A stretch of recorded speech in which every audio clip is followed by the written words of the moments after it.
Now that we heard about from our previous speakers about that concept of bump in the road or continuous decline, and from Matthias, that notion of cost of doing something versus cost of doing nothing, I would like to start this panel that has a somewhat odd title: Sustainability, Credibility, Business Resilience. I was trying, Matt, how are we going to connect that?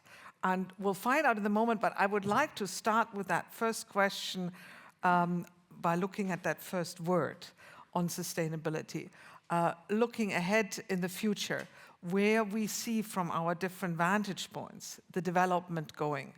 And so if I could start with Emanuelle here, whom we have heard is one of the change makers at the Commission, where you see the EU level vision for sustainability going.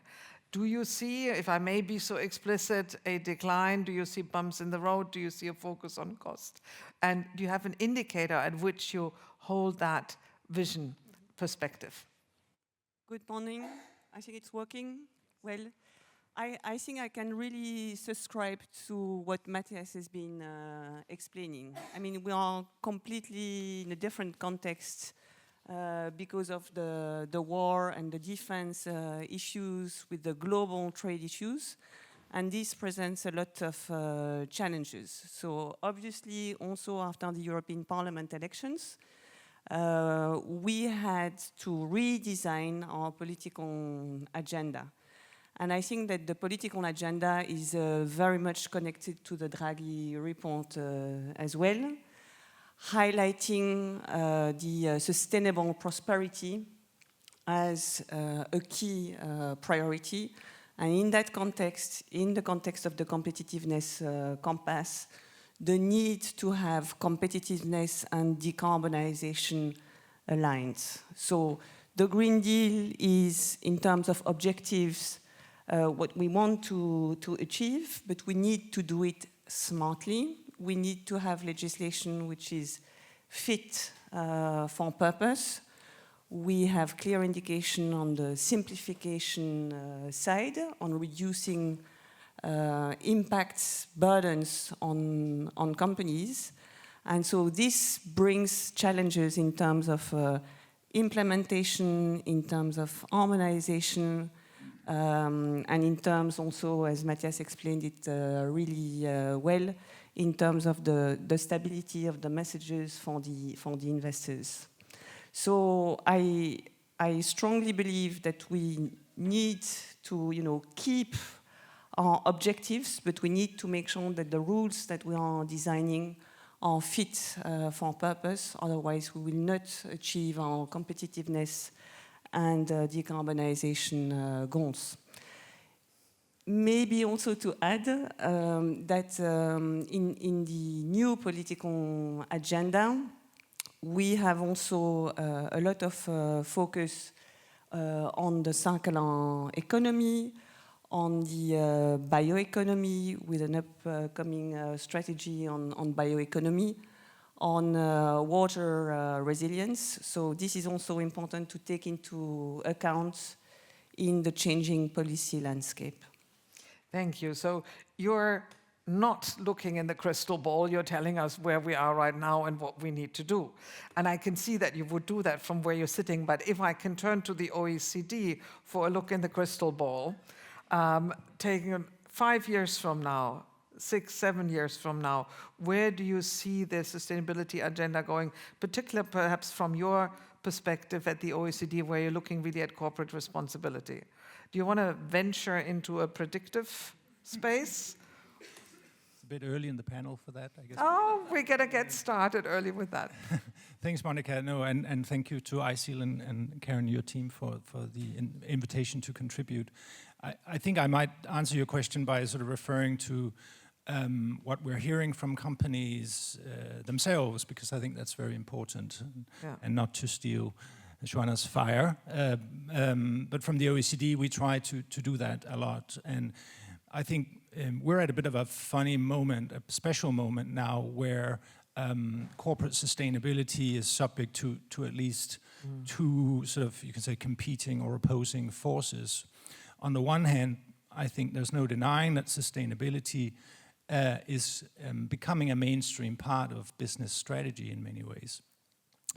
On the other hand, many companies are finding that they are being challenged to justify these strategies in a way that wasn't the case maybe just 1 or 2 years ago. So in response to that, what we're seeing increasingly is a focus on being more evidence-based for the discipline, being more strategic, and also being more principled. And I can try and explain very briefly what I think about, what I mean by that. So companies are increasingly being challenged on why they're making the choices they're making within sustainability strategies. So dwelling on the why and being evidence-based on the why is increasingly important to be able to reconcile competing expectations from shareholders, from regulators, from stakeholders, from business partners who may be on opposing sides and who may challenge your strategy. So having that evidence to explain, are you doing it because of risk to your business or because of commercial opportunities? Or are you doing it because of principled approaches and things that you might put under that normative hat? So is it risk, is it opportunity, is it responsibility? And being able to be very sort of lucid about the strategic choices you are making, because that also matters to how you approach the issue, not whether you do something, but how you approach the issue. I can give an example. Last year we published our Global Corporate Sustainability Report, where we look at disclosures, Monika, from 50,000 globally listed companies, 50,000. And there we find that actually 64, so 2/3 of those companies by market capitalization view climate change as a material financial risk to their businesses. So that means you will have a mark. I'm not saying that's going to be the only thing, but you can be pretty certain that the market will drive that for most companies, and also create then for many companies many opportunities in the green transition through technology and in other ways. In that report, we also looked at what are companies disclosing on human rights, and there we find the corresponding number is that 17% of companies by market capitalization find human rights to be financially material risk to their companies. So that's quite a different number. Doesn't mean that it doesn't matter, but it's a very different number. And that means for a lot of companies, and we shouldn't, I think, kid ourselves that it is any different, and that's part of my point. For many companies, things like human rights will not be financial material in the hard sense. Does that mean that you will want to see forced labor in your supply chain? No, but the drivers are just very different. So each company will need to sort of look at that. It will be different from industry to industry, but being more evidence-based and data-driven about that. I mentioned also being more strategic, and I'll speed up. That has to do with a discussion that I think has also been very important in the context of CSDDD and regulation in Europe, that we mustn't have the expectation that companies should do everything everywhere all at once. So there will be a need to really focusing on the salient issues and understanding what that means in different industry contexts, both from a risk perspective, but also from a responsibility perspective. And allowing companies to make that prioritization will be very, very important. Secondly, being principled. Companies will be challenged increasingly on their choices on sustainability, especially on the hard issue, especially if you are a company doing business across many jurisdictions. The good news is that we do have the North Star, as I like to call it, of the international agreed principles and frameworks, the OECD guidelines for multinational enterprises. Heidi mentioned the UNGPs, the ILO tripartite declaration. So that North Star is there, consisting of highly supported, both at the government level and at the stakeholder level, international frameworks. And if you can be conversant as a company in those frameworks, you can also better explain across jurisdictions why you're doing what you're doing, so you can be, if I may, consistent in a very fragmented environment. Thank you. So that was quite a large crystal ball with very clear directions in where you see things going in terms of evidence-based principles and strategies that are really, I think, boiling down to making choices. which of course begets the question, have there been wrong choices in the past? And now I'm going to look at JD here because the Roundtable for Sustainable Palm Oil has 6,000 members. That's a lot of producers, that's a lot of palm oil out there. And I was going to ask you where you think your members see the future of sustainability standards go, given, of course, that there are members of RSPO, the largest standard setter in that market. Thanks, Monika. I'm still processing the fact that the minute you thought about wrong choices, you looked at me. So I'll dwell on that a bit more as we go along. But thank you for the question. We talked earlier about have we hit a bump in the road? And yes, I think we have. But I think the advantage of a bump in the road also is that it's a great reminder to grip the steering wheel and think about where you're going rather than simply coast along as you have in the past. I'll talk about the context of the RSPO in a moment, but let me sort of start slightly bigger picture on where we are on sustainability. And I think one thing we are seeing and hearing very much from our members is that perhaps over the last few years, for those of us who have been advocating for pushing the notion of sustainability, we may perhaps have leaned too much on regulatory compliance and access to market as being the biggest drivers we use to push companies to change. And thank you, Joana. I see you're nodding your head, and I was conscious we're all talking about companies before we hear from a company. I think the challenge that we see, or the opportunity that we see, is to shift the narrative on sustainability much more towards making a case for why this is in the clear business interests of companies. And so you're right, the RSPO has 6,000 members around the world. We have the privilege of working with organizations from some of the largest and most progressive in the world to very, very small community producers on the ground. And across that spectrum, more and more, the interesting data we're seeing is about the performance of companies who align behind sustainability principles, which show that companies are not just more profitable, that we see, for instance, companies that work within the RSPO standards are more productive per hectare than the industry norm by far, that they are more efficient producers, not only in terms of CO2 emissions, but in terms of use of inputs like water and fertilizer. And so essentially, I think one of the things that has been perhaps a missed opportunity is making a very clear business case for why sustainability practices actually make you a more efficient producer today.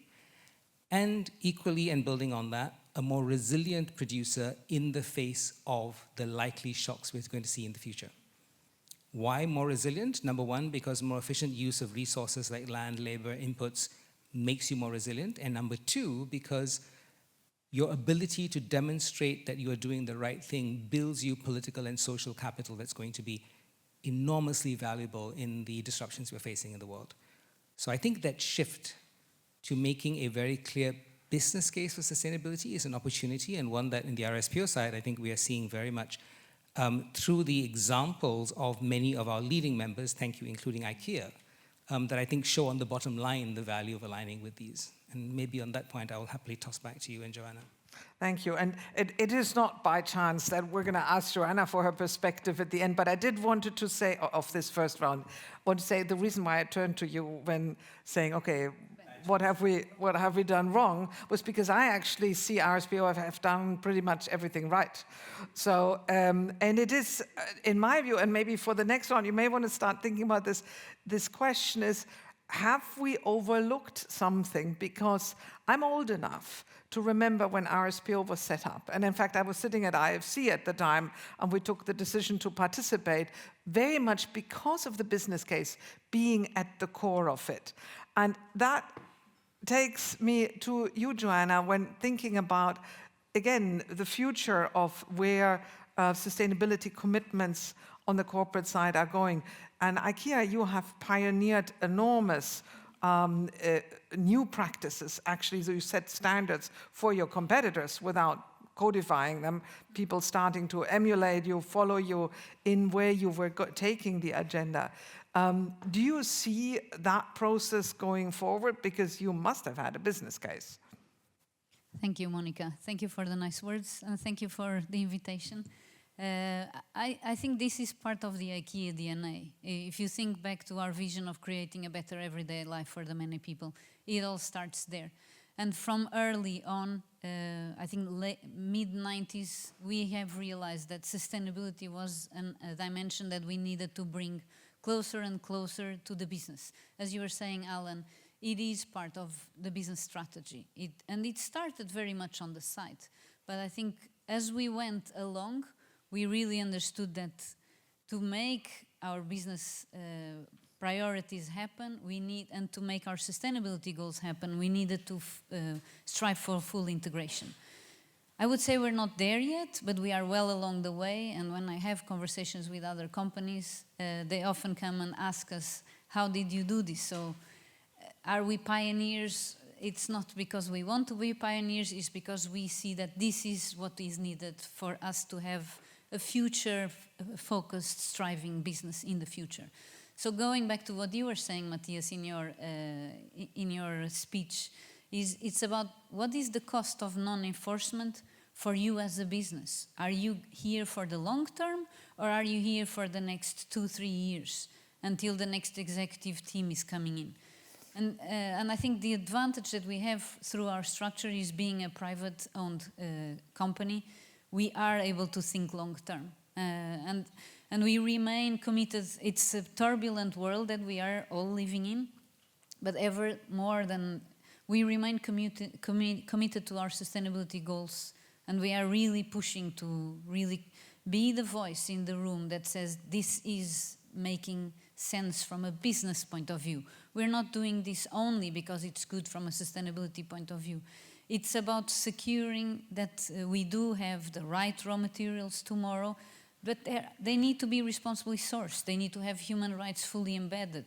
They need to have the right environmental protection conditions in place, because otherwise there will be no raw material source tomorrow. Climate change is affecting us already all today, here and now.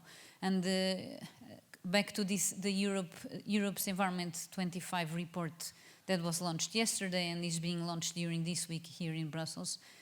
The situation is quite sobering. We have a lot of challenges ahead of us. And that also means we need to work in a quite different way. The objectives remain the same, but we need to leave some darlings behind, because otherwise we will not manage to get to where we are.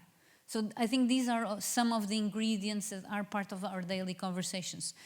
And one of the key factors for success, I would say, is we have strong commitment from upper management. So this is, while it started from the side panels, today upper management understands that this is a very important ingredient for IKEA to be in the future.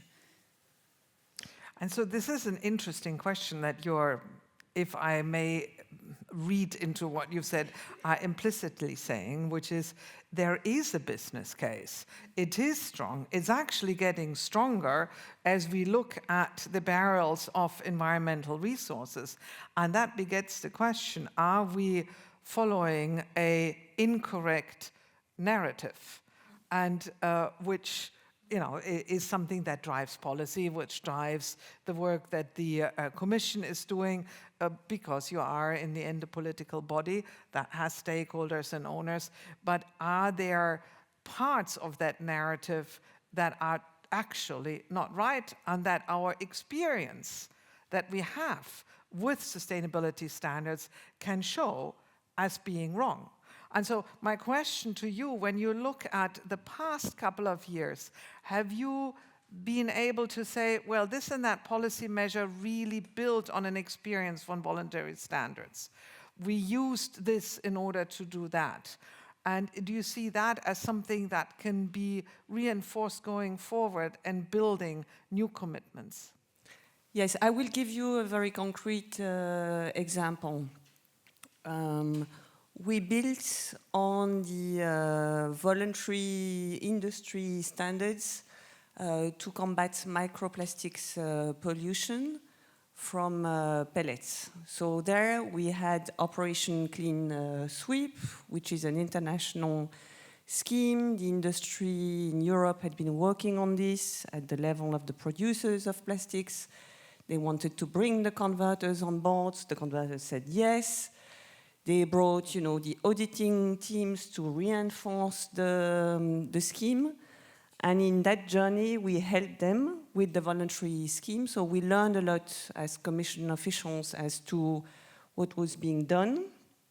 And then we made a proposal to the Council and the European Parliament to have a mandatory framework that would build on this very concrete experience. And this has worked out really well, I must say, because it's not every day that at the end of the road you have NGOs and industries happy about the results. The benefits of the mandatory legislation is really the level playing field, because through voluntary initiatives you can do a lot. But the ones who do not want to abide by the voluntary standards, they get an advantage in terms of competition because they don't have the costs. And another advantage was that we could have a value chain approach, so also bringing the transport operators so that we make sure that we don't lose any pellets, be it from the producers, the loading, unloading. I mean, I won't go into many more details, but this is a very concrete example of how voluntary and mandatory initiatives can work together. If I can just follow up, was there something particularly that the microplastics people did right that helped you in build your work? I mean, what they did right was the very concrete practice of, how do you handle losses on a site? How do you make sure that you have the right training, the right equipment? This, when you come from the government side, you look at the major plastic challenge, you look at microplastics pollution, you're able to see if, pellets is the prime focus, but then you really need this industry and NGO practice if you want to have the right rules at the end of the day, and it's not the end of the road because we'll have to continue working on the implementation together. So when I'm talking about also rules which are fit for purpose, this really gives also an opportunity in the new context to work much more with voluntary sustainability standards to make sure that at the end of the day we have something that works across the European Union and that brings a good advantage in terms of environmental protection and level playing field. So really what the example that you're describing is the situation where the regulatory body is not setting the ground floor and the voluntary sustainability set the ceiling. But in fact, where the voluntary work sets the ground floor and where then later the government can kind of choose which floor to move in. But as we're looking... I think it takes two to tango, because without the policy direction we had on plastics, you need to have the policy direction. And then we need to do our work together with industry and NGOs to design the right rules. So,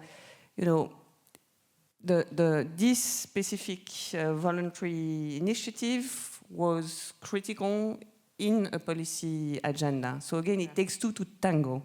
So people needed that perspective, that the policymaker would come in the end, which gets me to the OECD work and your somewhat sobering perspective that you mentioned earlier, where you said, well, you know what, we don't need all that is there, and we will see a time of focusing and reorientation on what businesses see as being essential. I presume there are quite strong differences between industries that you see there also because of different exposure to the risk side, the material risk side.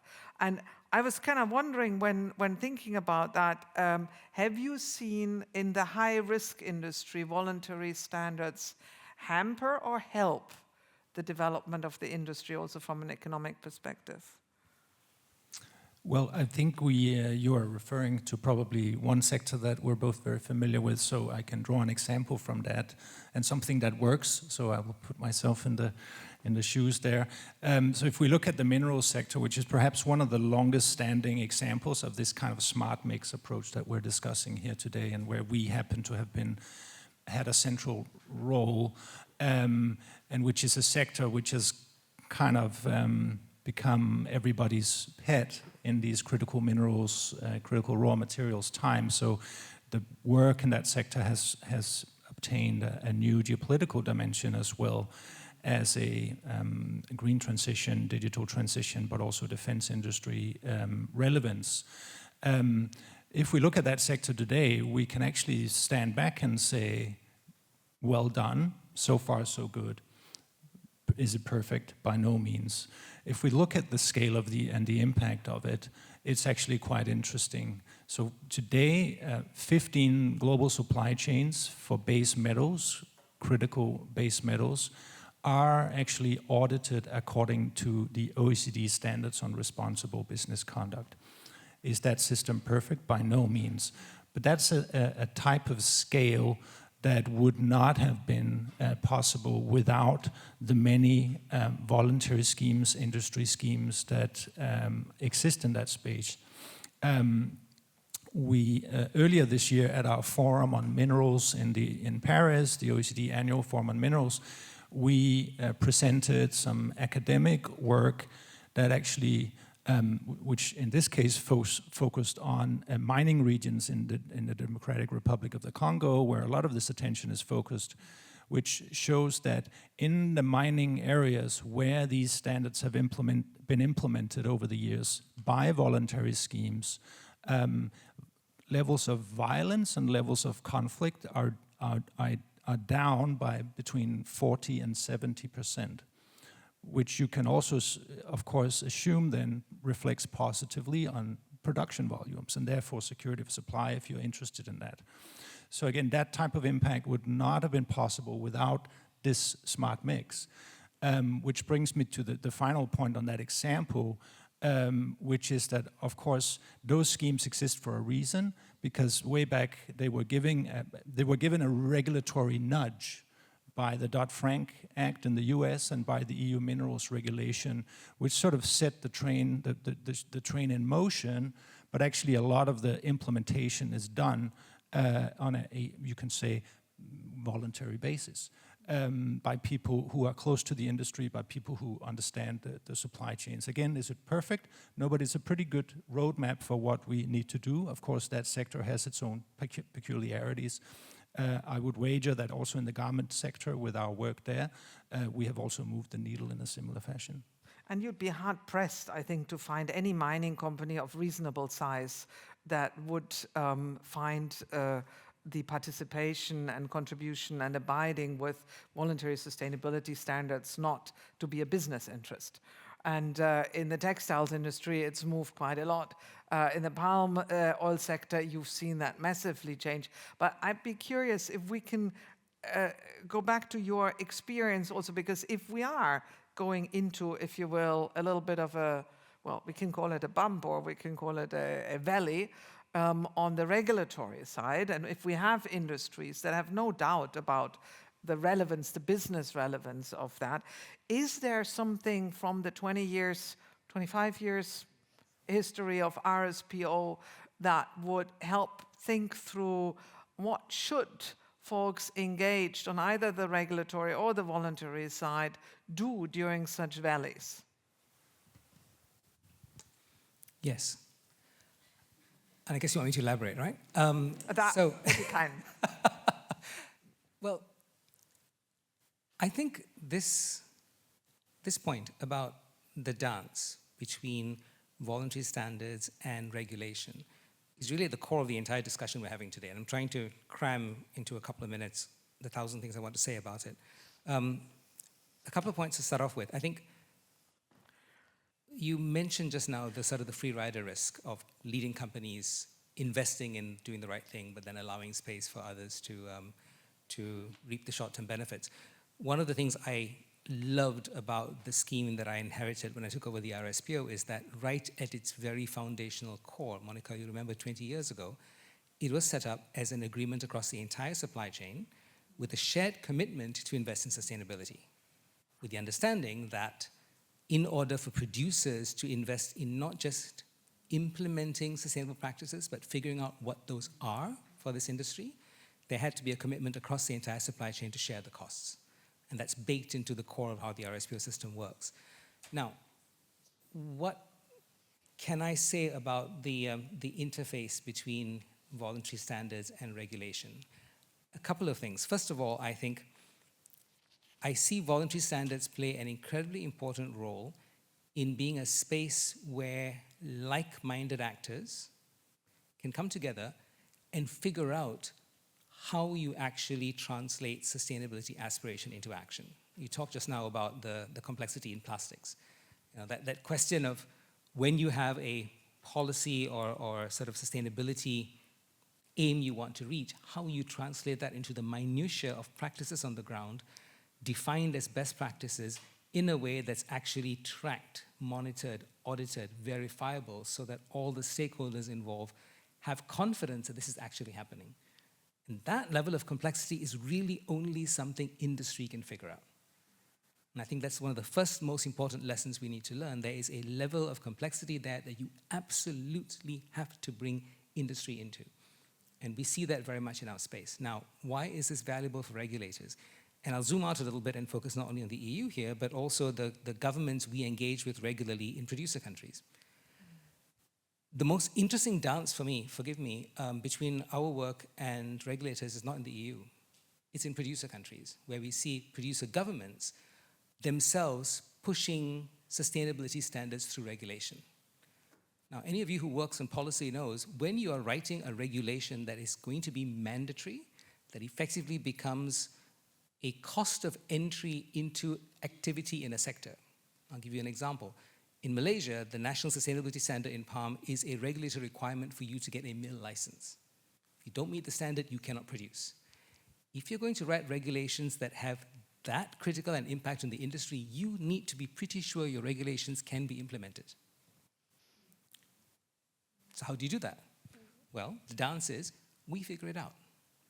In the voluntary sector, those of us who are committed to figuring out what the right thing to do is, spend the time and the effort to test out how do you actually produce in a way that's verifiably deforestation-free? How do you actually minimize CO2 emissions? How do you ensure you put in place world-class standards around labor that meet the ILO principles and exceed them? How do you put in place the very complex rules you need to ensure there's free, prior, informed consent in rural landscapes working with indigenous and traditional communities? Once you figure those out, you give policymakers the luxury, I would say, of looking at that spectrum and saying, right, this is now robust enough that we can turn to the rest of the industry and say, you now need to do this. Because the subset of the industry that works in the voluntary space has proven that it can be done and has now given you guidelines, best practices, templates on how to do it. That's the dance that moves the entire sector forward. It's not something we as a voluntary sector can do ourselves, but it's also not something that can be done in pure isolation by policymakers. Because the implications of getting it wrong are terrifying. And I think we need to recognize that as being one of the biggest challenges for policymakers. If you get it wrong, you will never hear the end of it. Now, the other side of the dance comes back to, I think, what you also mentioned earlier about pushing the level of aspiration. And there, I think, we are often in places, we are now in our sector around social sustainability, labor issues, human rights due diligence, where the lever we use to encourage our industry to take these issues more seriously is partly the regulatory landscape, where we say to our partners on the ground, if you look at the world around you with regulation, with disclosure requirements, with stakeholder expectations, with investor expectations, we need to figure out solutions for this question. It's painful, and coming back to the point you made, Allan, sometimes these things are not things you can argue have immediate material bottom line benefits, but you're going to have to do it. And in that space, the regulatory push can then induce us to figure out solutions. So I see that dance working both ways, but fundamentally, I think we need to recognize it is a symbiotic relationship between the two. And regulators, I would say with all honesty, operate at their peril if they think they can do this alone. Even though one should probably also point out that RSPO was set up at the time when the likelihood of RSPO guidelines, RSPO standards being taken up amongst governments was all but clear. Yep. And it was a major, if you will, courageous jump without having that concrete perspective that you mentioned earlier, Emanuelle, to just go ahead and do that. Now, with that, I'd like to shift a little bit the perspective to something I think that, Joana, you know quite well. And if I may, I'll give you a little bit more time than the others for our last round of questions on this one, because this is the concept of credibility. Now, credibility, when you're not part of the spectrum of people developing standards, can mean a lot of different things. And in ISEAL, the organization has actually gone through the pains quite some years ago and then recently updated it of their perspective of what credibility means. And was asking earlier a colleague here, what if we would ask here the group, which of the 10 aspects of credibility that ISEAL and their stakeholders have defined do you prefer most? There was some question, do we actually know which are the 10? Now, I know one person in the room actually knows it by heart, I'm sure, is Joana, because she did participate in the technical discussions of the very complexities that industry deals with when abiding by a standard that aspires to be credible. And so I was going to give you the first perspective of which of the 10 dimensions of credibility you think have worked themselves out to be most relevant for IKEA as you were adopting the various approaches you're using for standards. And then I'm going to go just down the concept, and if you need help, I'll read them to you so that we can. But I think also for the subsequent sections, it's important that we know what credibility actually means. So, Joana, which of the 10, or do you want me to go through the 10, or I'm sure you have them? I would say they all need to work together. You cannot pull one out and say this is more important than the other, because it's the interaction of the 10 principles that will create this magic. 1 + 1 is 3. 1 + 1 on the 10, that gives the magic of credibility. But then if we start breaking it down into the lower levels, I think we can never say that the standard or anything, policy making, anything that we do is credible if it's not measurable and if it doesn't have a super strong assurance system behind. And then you can continue unpacking. What is a strong assurance system?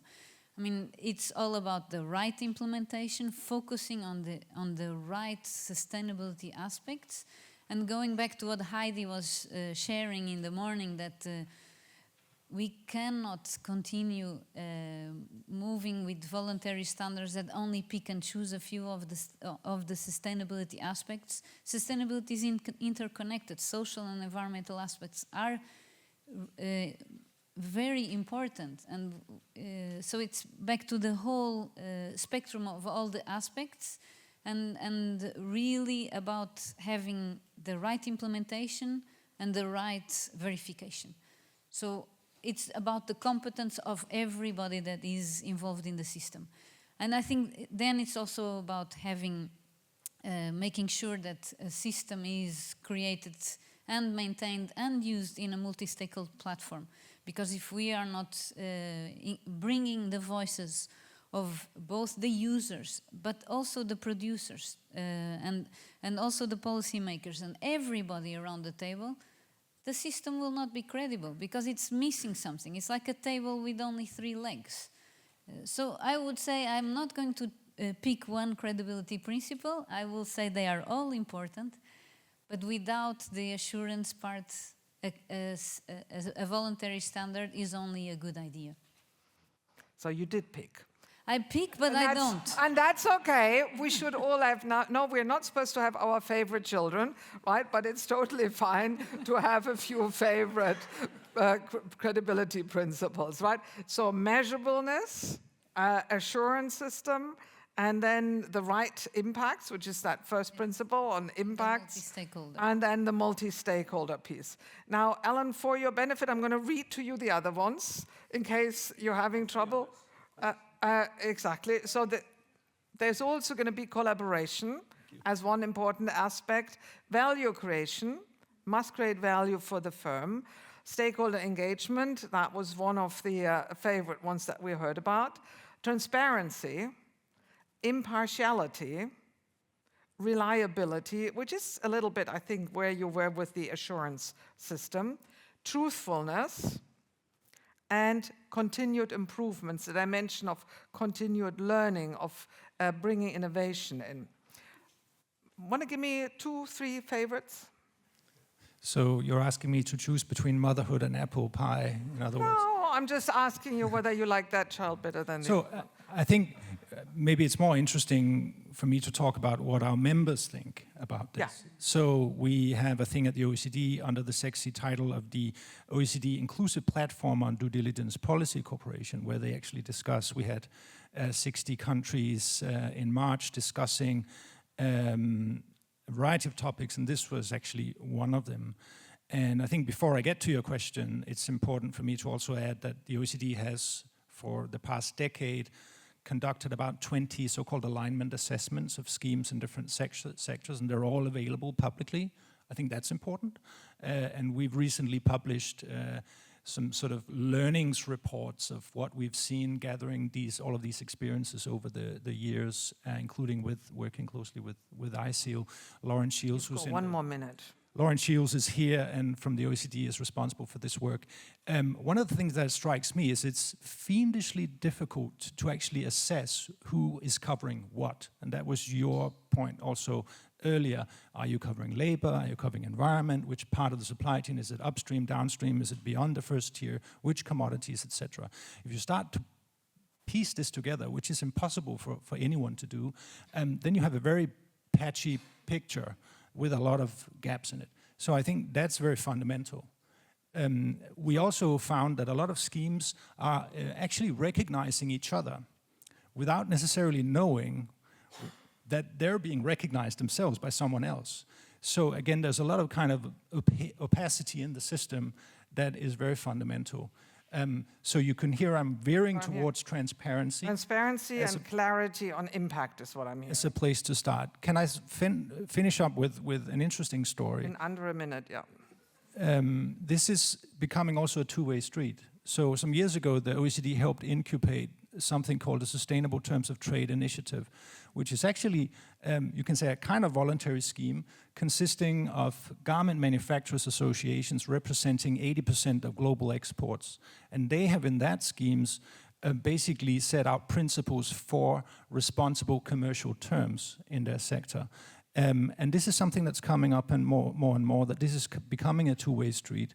So I would add to your question, how are schemes representing the needs and the interests of the upstream actors is becoming critical. Thank you. And that brings us back to collaboration as perhaps the third principle. And I would want to give you a little comfort. The WTO does publish assessments of which schemes cover what. And so it's not impossible. There are people who can do it and they have materials. But it might be a call for action also for an organization like ISEAL to help bring this together. 1 or 2 or 3, which ones do you want to choose? Look, I think that the collaboration is critical. So how do you make sure that when you develop the sustainability standards, you associate everybody? Transparency on the scheme requirements and governance, the openness to anybody who wants to join the scheme of the standard is also essential. And then what is critical is the discipline also in there. So third-party certification so that we make sure that there is independent and competent checks on compliance, and that there are also schemes with non-compliance procedures. So if you claim that you abide by a standard, but you do not do it, then you need sanction mechanisms. And all this is in the EU law. So we learned from voluntary principles. She's got a lot of children here that she loves. And I'm not shocked that a French person would say, discipline, right? Which is, voila, exactly, truthfulness. We do that together, right? Now, you get the last word on that, living on a daily basis with the principles that hopefully take us forward through whatever valley we're going to go through. I can't pick children, not least because different parts of my team work on different dimensions, so I'll annoy them. I will say I find the value of the multi-stakeholder element being sometimes the most subtle, but the most important, because you do not only have the credibility of multiple voices, you have the diversity of perspectives that actually give you a strong sense of where you need to go. I will land with one last challenge I see in terms of credibility though, which is, we talk about credibility within this space very much as a complex, almost technical issue. The challenge we have very often on the outside is dealing with the wider public that approaches credibility from a very, very, I wouldn't say superficial, but a very, very quick perceptional reaction. And part of our challenge, I think, in our schemes and in our sector overall is how do we translate the depth of what credibility means into messages we can communicate effectively to people who are making buying decisions. Thank you. And, sorry, do you want to? Yes, and how to overcome the scandals, because when you have scandals affecting sustainability schemes, I think it affects everybody. Right. So credibility as a concept is both complex and technical, but also critical for getting the narrative right. The narrative that we have heard seems to be going the direction of it's all too difficult, too hard, we can't do all of that, it doesn't really help us. That is a critical instrument for that. And my God, the team here is giving me a lot of stops. I'm actually not going to stop. I think these are points we should take forward into the next panel. And with that, a big thank you to our esteemed panel here.